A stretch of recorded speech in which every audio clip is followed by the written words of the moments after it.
Sambutan Imam Besar. Welcoming speech by the Grand Imam of Istiqlal, Nazaruddin Umar.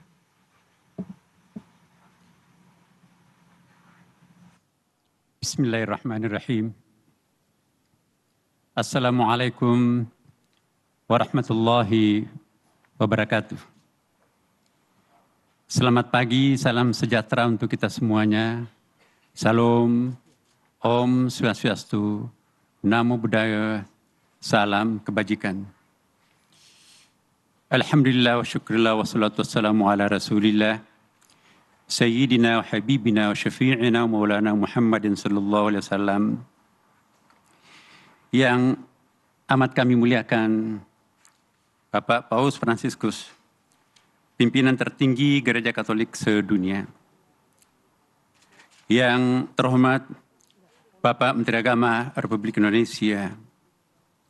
Yang terhormat Ibu Menteri Keuangan Republik Indonesia. Yang terhormat Bapak Menteri Komunikasi dan Informasi Republik Indonesia. Yang terhormat Bapak Menteri Investasi Republik Indonesia. Yang terhormat Bapak Yusuf Kalla, Wakil Presiden Republik Indonesia 2004, 2009, dan 2014, 2019. Yang terhormat Bapak Profesor Dr. M. Quraish Shihab, MA, Ketua Majelis Hukama Al-Muslimin di Indonesia. Yang terhormat seluruh ketua-ketua Majelis Agama dan Kepercayaan se-Indonesia, dan yang terhormat Bapak, Ibu, saudara-saudara sekalian, Your Holiness Paus Fransiskus, ahlan wa sahlan. Salam hormat dan selamat datang kami ucapkan.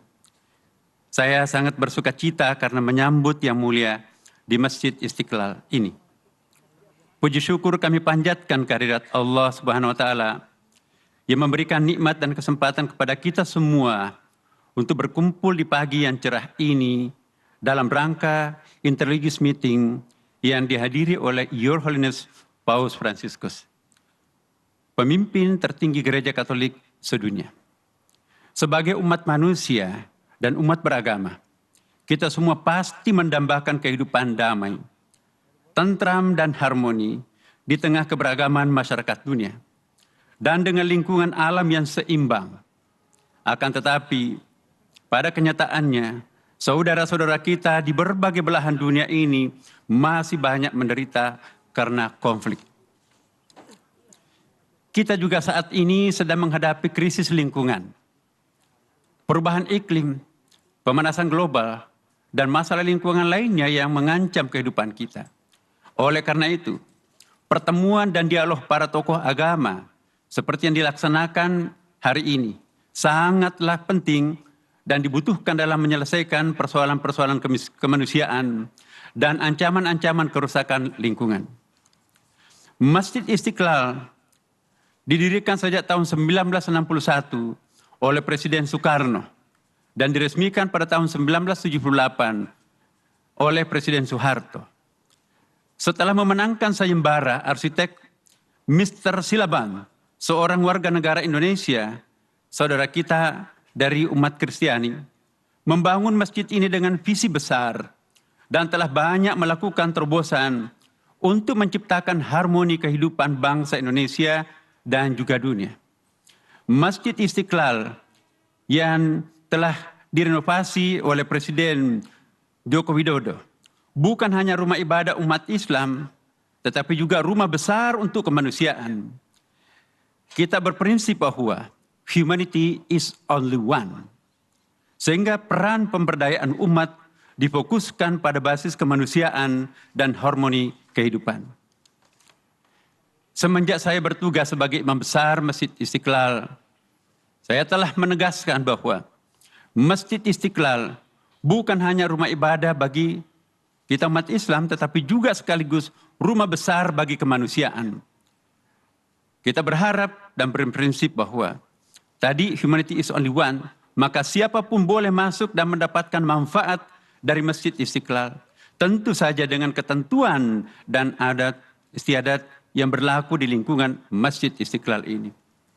Siapapun boleh masuk untuk mencari kebaikan bagi umat manusia melalui masjid ini.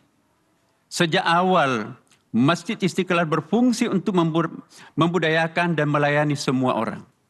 Hadirin yang berbahagia, di samping acara-acara ritual keagamaan Islam, Masjid Istiqlal juga secara reguler melaksanakan kegiatan interfaith, interculture, diplomatic activities, dan lainnya.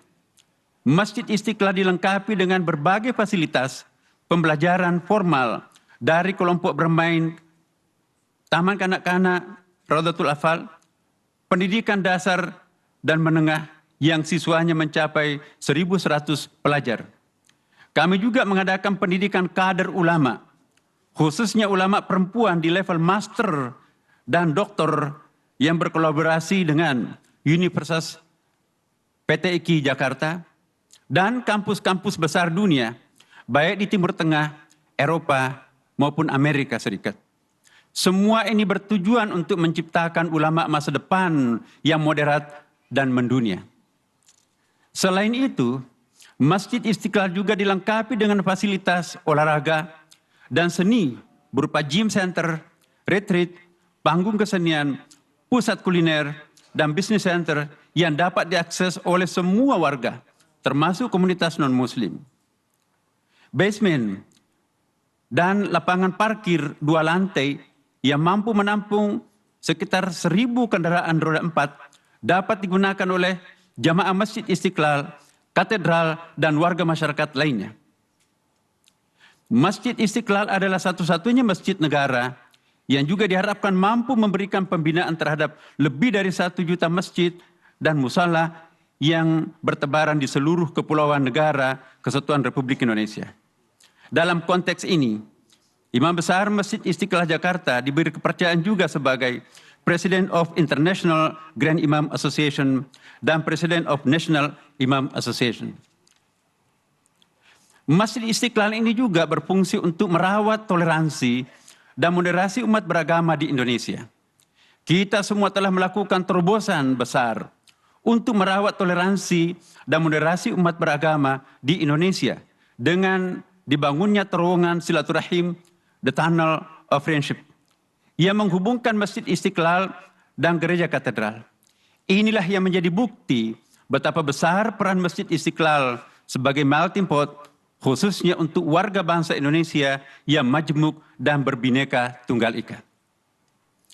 Untuk menjaga kelestarian lingkungan, Masjid Istiqlal juga melakukan transformasi menuju green building yang ramah lingkungan, sehingga menjadi rumah ibadah pertama di dunia yang meraih sertifikat Excellent in Design for Greater Efficiency H dari World Bank, Bank Dunia, sebagai rumah ibadah dengan bangunan rumah lingkungan atau green building. Hadirin yang berbahagia, kami menyampaikan bahwa kehadiran Your Holiness Paus Fransiskus di masjid terbesar di Asia Tenggara ini, atau terbesar ketiga setelah Masjid Haram di Mekah dan masjid di Madinah, tentu saja memberikan kehormatan besar kepada kami semua, segenap warga bangsa Indonesia. Kami sangat berbahagia bahwa Bapak Paus memberikan apresiasi kepada bangsa dan komunitas kami dengan mengunjungi negara dan tempat suci kami, kebanggaan kami di Istiqlal ini. Insya Allah, pesan dan cita-cita yang disampaikan oleh Your Holiness Paus Fransiskus tentu akan menambah semangat kita semua untuk menyuarakan harmoni di antara kita semua. Semoga Tuhan yang Maha Kuasa memberkahi kita semuanya. Terima kasih. Wassalamualaikum warahmatullahi wabarakatuh.